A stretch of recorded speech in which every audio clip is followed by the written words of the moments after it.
Al-Fatihah. A'udzubillahi minasyaitonir. Bismillahirrahmanirrahim. Wa shalli wa sallim ala sayyidina Muhammadin wa ala alihi washabihi ajmain. Amma ba'du.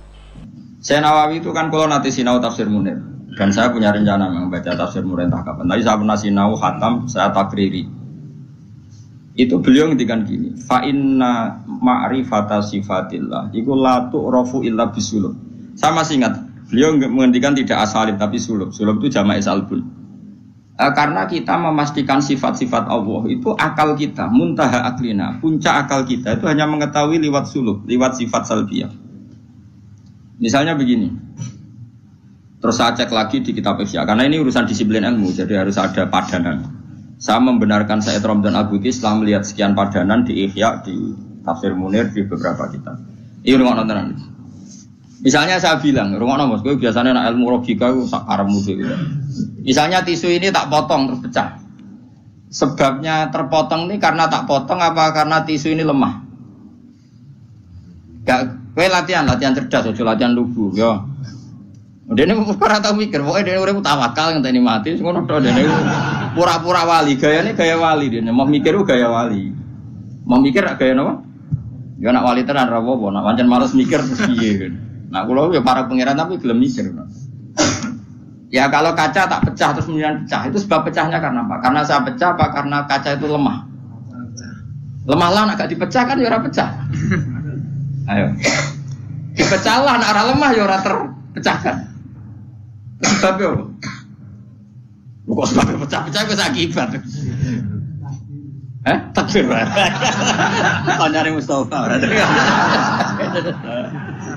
Gerti ya mikir mau kan nyari Mustafa. Ayo tuh aku modele wis eling pangeran pengen tadi mati wis. Ya apik ngono kanggo calon wali apik. Syaratnya wali ora mikir. Dan jare Mbah Mun, kowe jogeman hak pengen dadi wali. Wali kok jalur bodoh iso, pokoke gak mikir lugu iku iso wali. Nek ulama kudu pinter. Dadi wali ku iso lewat jalur bodoh. Tapi ya tadi wali amatir, wali-wali sing iso dibredel maksudnya sing iso dianulir, gampang anulir. Ketuane ra setuju iso di PHK sing wali-wali. Nek wali kok jalur ilmu sudah dikutub. Nah, pertanyaannya adalah yang penting itu jare Said Ramdan Al-Buti, yang penting kowe iku muni ana sebabe. Lho ngono ya, yang penting kowe iku muni ana. Nah, karena sebab itu artinya sesuatu yang wujud. Dikatakan sebab itu artinya sesuatu yang wujud. Makanya kita menamai Allah itu aslul maujudat atau musabbibul asbab atau wajibil wujud. Mergo nek kowe darani alam raya iki, misalnya alam raya ini diciptakan oleh siapa? Oh, gak ada yang menciptakan, tahu-tahu ada. Lama-lama kan kita berpendapat sebelum ada alam ini ada ketiadaan. Kemudian ketiadaan ini menjadi sebab keadaan. Kan lucu, sesuatu yang tiada menyebabkan sesuatu yang ada. Di akal kita lebih menolak. Meskipun ketika akal gini, alam raya diciptakan oleh zat yang sebelum alam, yaitu Allah. Tapi soal sedurunge Allah ono zat meneh. Ya ora iso Allah sing iku wae. Tapi ono pertanyaannya, jangan-jangan sebelum Allah ada zat lagi. Ya sik ora sida Allah sing sedurunge. Nah, sebetulnya kita ya ora paham. Terus akhirnya itu piye ya ora paham. Cuma penasaran gini bisa dihentikan. Luwih muhal nak ono kesimpulan sesuatu yang tidak ada menyebabkan sesuatu yang ada. Yaiku jenenge Allah lebih dikenali bisulub apa? Bisulub dengan sifat salbiyah. Luwih gampang kowe darani alam disebabno oleh sesuatu sing wujud. Yang karena ini nanti kita istilahkan untuk Allah disebut wajibil wujud daripada kowe darani alam disebabkan oleh ketiadaan. Iku jenenge bisulub. Makanya kita menemukan Allah nak cara ilmu tauhid disebut harame utawa mukhalid daur mek tasalsul. So wis ora usah mikir daur tasalsul malah bulet meneh. Paham ya? Jadi zat itu penting. Mulane kula niku nganti sakniki niku pikiran kula nggih kaget. Misale kula sakniki urip, rungokno ben aku saiki urip, iso bernapas, iso ngamuruhin, iso ngenyek, iso macam-macam. Mau nyak rogen barokah ngurangi dosane nambah derajate. Jajane ngurangi ganjaranku kena nyak kuwi. Tapi kan stokku ganjaranku akeh ra apa-apa lah. Dan nek ngritik wong dosa ngurangi ganjaran. Nek kan cek cukup lah. Nah itu menurut saya cukup.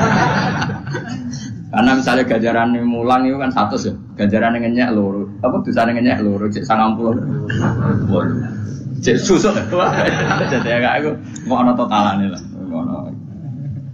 Karena aku mulang rugen ganjaran di 100, ngenyak Mustafa paling siji lah, gak mandi loro.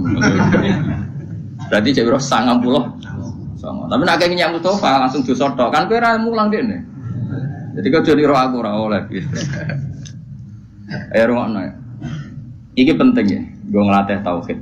Ya napa nggih ngelatih napa? Tauhid. Setan itu kepinginnya wong itu gak berpikir. Sehingga terjadilah teori Tobiyah. Tobiyah itu alam ini wujud dengan dirinya sendiri. Kata dengan sendirinya sendiri itu diulang-ulang. Terus ditambahi rofahiyah. Eling-eling rofahiyah itu urip mapan. Butuh kelon-kelon, butuh mangan-mangan, butuh turu-turu, butuh dugem-dugem. Karena orang ini sudah mendewakan hawa nafsu, sehingga kenyamanannya ya kelon, seks, turu, jagungan, semuanya seperti itu. Nah, ini yang dikritik orang tasawuf. Sebab itu awal kekafiran adalah rofahiyah, hidup poya-poya. Karena dengan poya-poya ini orang tidak pernah berpikir serius, akhirnya tidak menemukan Tuhan. Sampai akhirnya ono paham komunis, ateisme, nihilisme. Saya itu pernah ketemu orang ateisme. Tanya saya gini, Pak Bah, saya ini cara berpikir ateis. Saya mau iman, kalau Anda bisa membuktikan Tuhan itu siapa? Lalu buktinya apa kalau ada Tuhan? Terus saya bilang gini, betul Anda ingin iman? Ya, katanya. Terus saya pakai teori mantek, karena saya dulu pernah belajar mantek. Kelirunya orang Islam, ini rumah Allah, memang ini serius ya ngaji. Ya. Memang syaratnya ngaji harus mengenalkan sama Allah. Inti ngaji adalah mengenalkan orang kepada Allah, ma'rifatul. Caranya adalah bin nadzari shahih, dengan pikiran sing sehat. Kamu betul ingin iman? Iya Bapak. Terus tak tanya, kalau ada rumah terbakar, kamu suka enggak ada orang yang bilang sebabnya kena konsleting listrik atau ada apa meledak? Atau Anda suka bilang enggak ada sebabnya sama sekali? Oh seneng yang ada sebabnya, misalnya ya tadi kena konsleting listrik atau kompor terbakar dan sebagainya. Lalu kalau alam wujud ini kamu suka ada sebabnya apa tanpa sebab? Ya suka ada sebabnya sebetulnya saya. Lah sebab itu oleh Islam dinamai Tuhan. Sebab ini oleh Islam dinamai. Sebab itu dalam ilmu mantek, sebenarnya ilmu mantek itu nggak kenal Allah, bahkan nggak pernah nyebut nama Allah. Saya ulang lagi ya, di ilmu mantek, ilmu logika yang diajarkan di pondok-pondok itu tidak pernah nyebut Allah. Yang disebut adalah alam ini rubah, alam ini makhluk. Kalau makhluk butuh khalik. Paham ya? Alam ini sudah akibat musabbab. Kalau akibat berarti butuh sebab. Yang sebab ini kita sebut musabbibul asbab. Dan sebab ini harus lebih dulu ketimbang yang disebabi. Sebab itu harus bersifat qadim. Dan kalau wujud ini butuh sebab wujud, maka wujud penyebab disebut wajib atau wujud superior atau wujud super. Kita sebut wajibil wujud. Paham ya? Sehingga wujud yang ada ini kita butuh sebab. Yaitu harus ada wujud yang superior. Kita nambahi wajibil wujud. Nah, semua itu oleh Islam disebut Allah. Ya, semua itu oleh Islam. Tapi uniknya orang itu langsung iman. Betul ya orang itu. Nah, kiai-kiai tidak menerangkan gitu, Bapak. Sehingga saya nyari-nyari Allah itu siapa. Mulai dulu bilang kalau Allah itu faktor alam, saya iman. Itu kelirunya kita membalik logika. Dia mau iman, tapi dia nyaman dengan istilah Allah itu apa? Yang dikatakan Tuhan adalah penyebab dari semua ini. Mungkin Einstein bilang itu kausa prima, mungkin orang modern bilang apa saja. Paham sih kalau maksudnya? Jadi akal itu harus menemukan itu pasti nggak nyebut Allah. Nah Islam yang mengatakan itu, coba sama cek saja. Ketika Allah mengenalkan dirinya, Iqra bismi rabbikal ladzi khalaq. Allah itu zat yang menciptakan. Khalaqal insana min 'alaq. Itu nggak pernah nyebut dirinya Allah. Ya Yuhanna su'budu rabbakum. Rabbakum siapa? Alladzi khalaqakum walladzina min qablikum. Tuhanmu itu siapa? Yang menciptakan kamu, yang menciptakan orang sebelum kamu. Sebagian ayat saya Kata Allah, nyembahlah saya itu siapa? Zat yang menciptakan langit. Nah kemudian sifat-sifat ini oleh Islam yang punya sifat itu didamai. Tapi kelirunya kiai-kiai kalau nerangkan langsung Allah, tentu PKI pikirannya Allah itu siapa? Padahal akal hanya punya rumus alam ini butuh penyebab. Penyebab ini kita sebut musabibul asbab atau kausa prima atau wajibil wujud. Yang Islam secara agama menamai itu Allah. Jangan langsung Allah, langsung Allah mesti ditanyakan Allah itu siapa? Paham ya? Nah itu kelirunya kita. Kita juga ikut keliru dalam apa? Merekonstruksi apa? Bangunan apa tahu? Makanya di Quran tuh sering nyebutnya itu apa? Sifatnya dulu. Ini penting saya utarakan. Jadi ini penting sekali ya karena nanti sampean senajan to muridku, kalau muridnya Mbah Mun, muridnya Bapak, nganti muridnya Nabi, nanti ketemu mungkar nakir. Itu tidak bisa kecuali kamu punya kemapanan logika. Jadi taklid itu tidak bisa. Karena mungkar nakir itu kayak pegawai KPU, jadi nak takut itu tebak-tebakan. Betul. Jadi mungkar nakir itu misalnya Nabi Muhammad, dia tidak nyebut itu Nabi. Ma taqulu fi hadzal rajul. Jadi enggak ma taqulu fi hadzal. Yang diajarkan Mudin itu formalitas standar mungkin kompilasi hukum Islam apa itu sebetulnya nggak tahu saya. Kalau di Bukhari di Muslim malaikat muka nakir tanya gini, mataku fi hadzal rajul. Bagaimana komentar kamu tentang hadzal rajul? Bukan Nabi ngitanya. Lelaki itu siapa? Padahal maksudnya lelaki itu adalah Rasulullah SAW. Tapi supaya pertanyaannya lebih sulit, coba kamu komentar lelaki itu siapa? Terus di situ di Bukhari diterangkan fa'amal munafik, fa'amal murtab. Orang munafik atau murtab, orang yang ragu. Terus dia komentar, kata orang-orang sini dia nabi, makanya saya ikut-ikutan bilang dia. Itu didefinisikan, dikategorikan orang munafik. Kalau cara ngomong, saya dengar-dengar kata orang dia nabi ya, saya ikut-ikutan bilang dia. Wah itu diantem ya malaikat. Nah, terus kata Imam Bukhari di dalam riwayat. Fa'amal mu'min awil mungkin. Orang mukmin atau mungkin itu yang keyakinannya benar. Karena rawinya syak ya biasalah dalam ilmu hadis seperti itu. Fayaqulu huwa Muhammadun ja'ana bil bayyinati wal huda. Fa'amanna bihi wa saddaqnahu. Kata-kata bil bayyinah. Orang itu adalah Muhammad. Dia nabi yang datang ke kita bil bayyinat dengan bukti yang begitu jelas. Maknanya bayyinat wal huda dan membawa petunjuk. Misalnya begini, ini yang saya alami. Kamu boleh copy paste, boleh ngeblat pikiran saya, tapi saya tidak menjamin mungkar nakir mengasis, karena syaratnya harus dari pikirannya sendiri. Tapi kita warai kerpean ya, loh. Misalnya begini, ini saya dan saya tanggung jawab sampai ketemu Allah. Aku roh Kanjeng Nabi nak Nabi itu mergo ajaran sholat. Saya loh. Meskipun saya tentu sudah iman dengan barokahnya Quran, hadis, guru-guru kita sudah iman. Tapi aku roh Nabi nak Nabi tenan itu gara-gara sholat. Yaitu Nabi ngendikan as-sholatu imaduddin, sholat itu cagai aku. Coba kalau dia seorang raja, ngapain menjadikan orang dikon sujud ning pangeran, dikon rukuk, dikon happy be pangeran. Itu satu, as-sholatu imaduddin. Terus Nabi ku mati-matian. Nah ono sahabat gak sholat jamaah. Itu jare Nabi sekali-kali wong tak kon ngimami santri, aku gak ngimami. Ape moro mae wong-wong sing ora sholat apa? Jamaah tak obonge. Itu dua. Tiga, Nabi itu ketika perang kondisi paling emergen, ikut tetap sholat. Bahkan Nabi saking senengnya sholat itu nak lungo, kok sholat sunat, iku ainama tawajjah bi rohilatu, kadang madem ngetan, madem ngulon, sementing iso sholat. Terus Nabi nak muji sholat itu sundul langit, saking mujine sundul langit, wajulat qurratu aini fi sholat, aku ayam nak wis sholat. Sifat ini sifat raja apa sifat orang yang dekat Allah? Itu pasti nubuah, gak mungkin orang akal sehat. Misalnya orang ingin jadi presiden, kepinginnya ya suworo, kepingin jadi rojo, kepinginnya monarki anak turunnya jadi. Ini ndak itu semua. Gak mungkin kalau gak nabi kok orang punya berpikir sholat gitu, paham? Dong, teman. Jadi gak mungkin ide sholat itu kalau gak keluar dari seorang nabi. Dan itu dibuktikan perang ya sholat, bahkan beliau mewajibkan angger wong ijono nyawane wajib. Raiso ngadeg luguh, raiso luguh, laya-laya, raiso mengkas-mengkis lah, sholat ning atine. Pokoknya yang berbau sholat bahkan nggak ditoleransi, ditinggal sama sekali karena ini hubungan manusia dan Tuhan dan Allah. Saya pikiran kula sederhana, ora mungkin wong di pikiran ngono kok gak nabi ku gak. Apa Einstein punya pikiran gitu? Isaac Newton misalnya atau tokoh dunia Aristoteles, Plato, meskipun iso udah menemukan benda ini relatif. Ya mesti relatif. Misalnya manuk doro.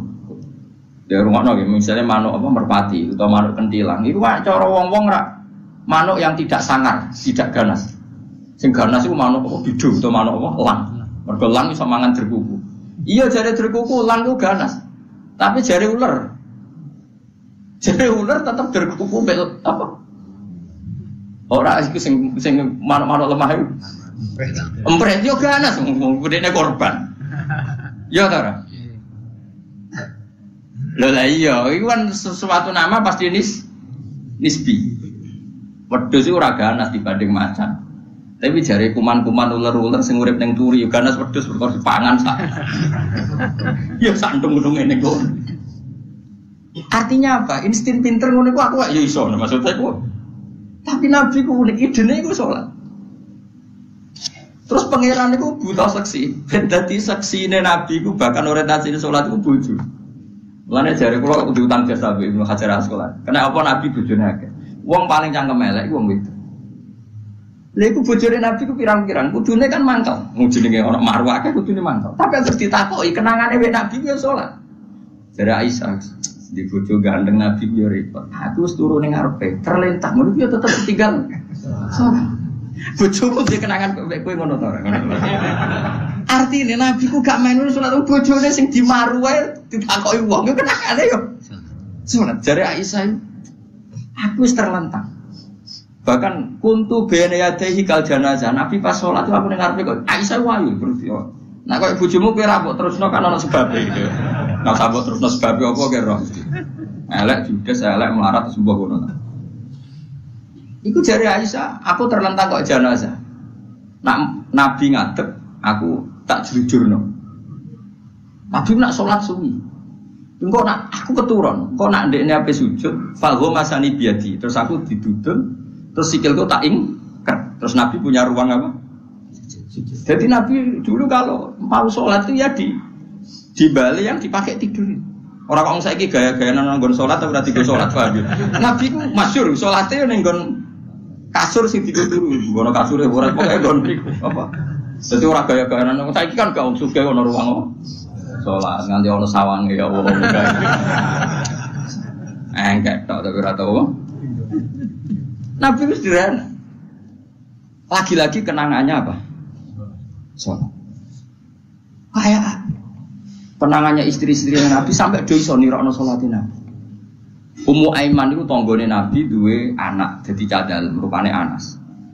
Iku dolan ning gone Anas. Iku bareng dolan bar disugoi, "Ndi jong kowe tak kei hadiah." Napa ya Rasulullah? Ayu maudhi'in tuhibbu an usolliya fi di panggonan sing kowe seneng aku salat niku. Niki ya Rasulullah, jare Anas kenangane, aku duwe kloso sing wis rada elek, tak lapi sithik terus Nabi salat di situ. Dadi kaya apa? Kowe iku gak mungkin wong kok duwe ide salat. Iku nak gak Nabi gak mungkin maksudnya. Makanya saya direncana nak gue jawab mungkar nakir. Hak sing kau pikiran dhewe bukti nak Muhammad ku Nabi kok di antarane. Makanya gue ngerepek ya oleh ya ora pokok ini. Cuma saya tidak tahu apa mungkar nakir menerima kerpean mau. Jadi lah untungnya mudin-mudin mau nerangno tes-tesane mau 5 mau apa marbuka terus mana buka dinu kan bangun dinu kan tes-tesane mudin piro bu sing mudin piro marbuka terus waman nabiuka dinuka marbuka usul terus kitab terus ikhwan bapak rata kono bapak ditakokno Ibrahim bapakmu ora kanggo cek Karmen cek Karan sampeyan dadi Ibrahim ora sing anak kiai tenang wae sampeyan kon zaman abuka kon jawab Ibrahim aman nasab bapakmu ora kanggo kabeh sampeyan Gus kabeh pokoke sampeyan kan jawab abuka kan Ibrahim malaikat itu lugu ora wah bodoh ni ora anake anake Parmen ora aneh-aneh. Dan ini penting saya utarakan. Karena apa? Semakin lama itu orang, nah terus ini gitu ya. Saya ini kan baca kitab banyak sekali. Itu tadi saya sudah buktikan sholat sudah ada 5 mungkin. Tak teruskan. Ketika Nabi mau kabundut, Nabi kabundut, sudah susah. Itu dibuka jendela. Itu Nabi masih di dalam buka jendela. Ketika melihat orang sholat itu langsung sehat. Ternyata ketika beliau sakit, orang semua di masjid tetap sholat. Masyhur kenangannya Aisyah, kenangan Sayyidah Fatimah. Fastana rawajjuh wasur rawajjuh. Nabi baru nggak sahabat sholat, semua nangis pot. Ternyata aku sukses jadi Nabi, wong bersolat. Semua nangis pot. Padahal beliau sakit. Sudah usi barok, sudah pakai belenggu, sudah di kepalanya sudah diasbu, sudah dimaksud, sudah di. Akhirnya apa? Nabi minta, "Jong aku gandeng, ben iso sholat." Terus dipapa itu Sayyidina Ali bin Fadl. Fadl itu saudaranya Abdul bin Abbas. Fadl bin Abbas. Terus Nabi yuhada bin Rajulaini dipapa Fadl ke sinten? Ali. Terus kemudian ikut sholat. Ikut jamaah masyhur. Terus akhirnya Abu Bakar mundur, kemudian Nabi ngimami. Lagi-lagi Nabi bunganya itu krono sholat. Jadi semua kenangannya sahabat itu ya sholat. Karena begitu spesialnya sholat. Ini era sahabat ya, orang-orang era rasa ini. Karena begitu spesialnya sholat, ketika Rasulullah wafat, intaqala ila rafiqil a'la. Ini dengerin betul ya, Pak. Paling tidak kita pernah punya pikiran kayak orang waras. Jadi kesukaan kayak berpikir orang waras yang ini tak tobat no. Kemudian ketika Nabi wafat, intaqala ila rafiqil a'la. Apa komentar para sahabat? Siapa khalifahnya Rasulullah? Ya orang yang disuruh Nabi sholat. Kata alasan mereka, jabatan negara itu sepele. Wong sholat sepenting itu saja. Abu Bakar sing kon dadi imam. Saya ulang lagi cara berpikir sahabat. Jabatan presiden, jabatan khalifah itu cemen. Wong urusan dunia wae. Wong urusan sepenting sholat wae sing sowan pangeran dikongkon mimpin Abu Bakar. Apa meneh dire urusan dunia ya ben Abu Bakar. Itu ukurannya kelayakan jadi pemimpin itu juga sholat gitu Pak. Paham ya? Mulane ana kontestasi imam, paham? Tapi gak tapi Gus akal-akalan zaman modern itu akal-akalan iki cerita. Mulane tak koi iku zaman sahabat terus akiasno.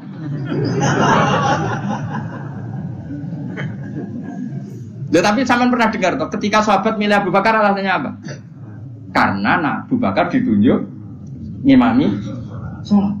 Terus pikiran mereka sholat sepenting itu saja oleh Rasulullah diridakno dipimpin Abu Bakar. Dia sudah khalifah Abu Bakar. Kayak apa urgensinya sholat sampai semuanya rujukan. Terus Nabi juga ngendikan, "Somben jong kowe nek mahsyar iku amaliyane ora pati dihisab. Pertama dihisab iku sholat. Terus sholat sama Allah liyane gampang. Lagi-lagi sholat yang dipuji." Tapi sekarang orang Islam modern itu kayak LSM. Jadi pikirannya itu gimana supaya orang kaum marginal itu sing ndi ora roh. Supaya ke tengah. Berarti kayak pemain bal, itu rumus-rumusnya itu pemain bal. Orang yang termarginalkan supaya di tengah. Terus orang-orang miskin itu bisa dibasmi.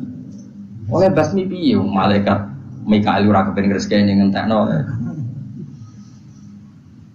Jadi wis gak pikir sampai wong melarat ora salat luwih dibela timbang wong mapan salat. Mergo wong mapan salat jenenge berjuwis. Nak wong ora salat tapi melarat iku kaum pinggiran. LSM seringane bela kaum pinggiran. Padahal iso wae Allah ngukum wong ora salat rezekine angel. Sing sering salat diparingi barokah urip rezekine jembar. Tapi sebagian wong-wong LSM ya ora kabeh tapi pakaian sing ngene iki, paham ya. Sing salat mapan nggo mobil dianggap berjuwis, anti sosial. Sing ra salat terus Allah ngukum melarat, tetep dibela-bela mergo napa marji. Ngene kejogeman melok ngono niku iku wong Islam. Kejogeman iso wae dekne melarat mergo uripe boros. Dia duit sidik digo narkoba, dia duit sidik digo bokeng wong wedok, terus melarat. Bareng melarat, berhubung melarat tetap bela mati-matian. Itu kita takoki pangeran itu piye? Itu tak hukum malah bela gitu piye. Lah saiki akeh ora percaya takok aku. Sopo wae wong paling melarat ning donya terus takoki asal usule. Kira-kira mergo Allah sing zalim apa masalah lune? Wong merantau sing ning dalan-dalan rata-rata ya ana mutune. Melarat ning desa isin tukaran mbek Pak D Pali terus mutung anti silatur rohim minggat sementing rawuh dulu. Lho padahal ngendikane Kanjeng Nabi paling cepet dadekno sumpeke rezeki adalah qatur rahim. Wong lungane wae niate ngadu itu lho. Iku jenenge apa qatur? Terus dihukum mbek pangeran perantau kangelan. Tapi saya tidak nuduh semua orang seperti itu. Tapi aku yakin nggak mungkin seperti ini tanpa sebab.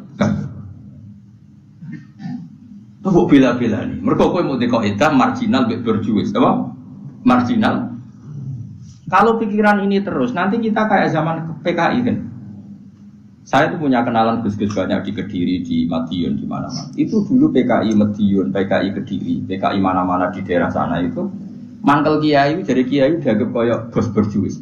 Santri yang kerja ngurumat apa kebon. Kiai ini tengok-tengok neng omah untuk setoran. Jadi nganggap kiai kayak ketua geng. Mergo kiai ini neng omah tengok-tengok mulang. Enggak santri ini ngurusi kelapane, ngurusi panenane terus disetor. Nah, makanya darane kiai ketua geng. Terus yang dia gue bilang kau apa? Melarat. Kau melarat itu bukan lah. Akhirnya gerakan sama rata. Itu korban pertama PK. Mereka dede ora ro ibadah, jadi wong sing diparingi jembar kayak kula ini kan mulang. Terus rugen salam template, dianggap kok ketua preman terus setoran ngono ae. Yo mandi yo jenenge wong bingung kabeh diprovokasi ngono iku yo. Mandi. Akhirnya pertama yang dilibas PKI yo kiai, perkarane provokasine ngono iku. Yo kayak agak arek kiai aku anak kiai putune kiai itu terus cerita. Padahal kiai-kiai iku mapan mergo barokah wa mattaqillah Allahu makhraja. Mesti ora ana wong takwa ora diurusi pangeran. Kulo niku yo ora pati pinter pergawe tapi yo kerupak ya pangeran. Umum yang kaji kulo yo kaji. Umum yang Pak Rabi yo rabi. Terus aku butuh wae untuk akeh kan cuma yo. Pokoke gampang kabeh cara film. Cuma iki kan njogo toleransi. Sampai wong ora payu-payu yo dadi. Saya tuh pernah itu ngisi seminar di Madura, di Bata-Bata di sana. Pondok paling besar di Madura namanya, termasuk pondok paling besar itu Bata-Bata sama Gus Yofur. Itu cerita gini, Gus kalau di sini orang alim, wah kalau ingin nikah gampang, dikasihkan, masih dikasih uang sama calon mertua. Kalau Anda ingin, nanti pulang bisa bawa langsung. Ini Madura, negara Islam. Yang pemandunya itu bilang gitu. Waduh. Aku ngaku kesuwen dari Kiai Jawa Tengah. Kesuwen ra tau roh ngono-ngono iku. Jadi saya kaget tuh. Masa gitu ya? Itu ada pendereknya lagi. Pengiringnya lagi. Tak tanya, apa betul gitu? Oh iya betul sekali. Padahal kecerdasan Madura itu yang paling bisa ngalahkan kecerdasan Pak Habibie guyonannya. Karena kalau guyonannya Pak Habibie itu tanya, coba ukur ketinggian tiang itu, tiang bendera. Oleh orang Madura dinaikin. Ditanya, kenapa tidak kamu copot? Itu kan tiangnya kan copotan. Kenapa tidak kamu copot ukur di bawah? Oh namanya agak ketinggian Pak.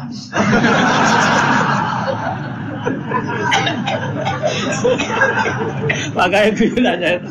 Ya itu guyonan. Habibie itu belum pernah debat kalah kecuali ngadu orang.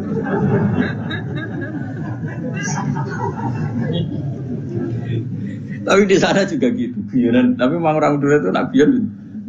Orang Madura tak tanya. Memang guyonannya gitu ya betul. Memang Madura cerdas-cerdas. Jadi wong sing ra iso bayangno iku. Berpikir wis beda memang.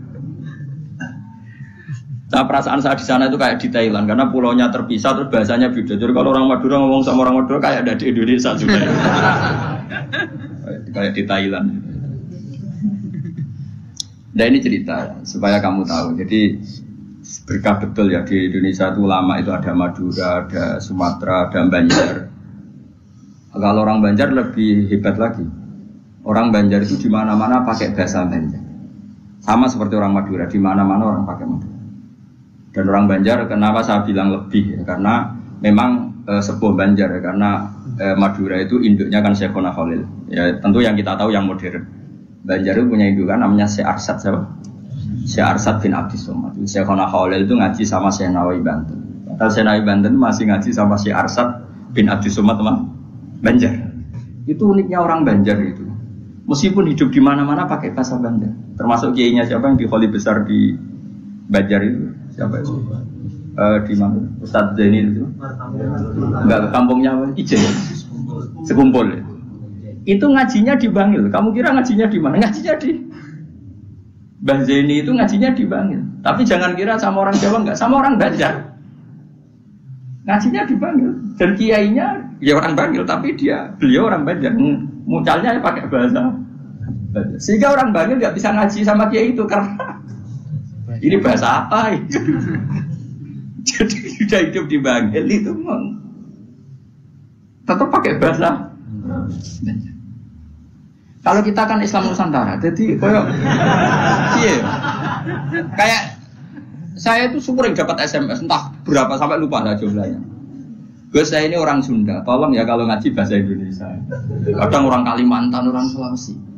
Padahal saya sebetulnya mau fanatik kayak orang Banjar. Tadi wah mati ada. Saya tuh sering dapat SMS itu ya orang-orang apa?